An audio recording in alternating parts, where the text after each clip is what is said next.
தரப்பட்ட சுட்டி சமன்பாட்டில் n, n இன் நிறையெண் பெருமானங்களை காண்போம். இதற்காக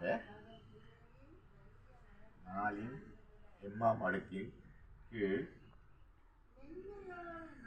5 இன் n-ஆம் அடுக்கு சமன்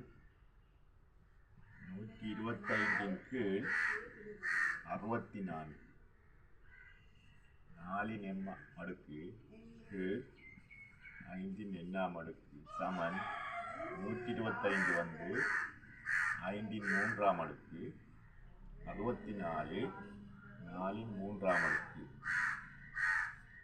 4 இன் n-ஆம் அடுக்கின் கீழ் 5 இன் n-ஆம் அடுக்கு சமன் நேர்ச்சூட்டியை மறைச்சூட்டியாக மாற்றுவோம். 4 இன் மறை 3-ஆம் அடுக்கின் கீழ் 5 இன் மறை 3-ஆம் அடுக்கு.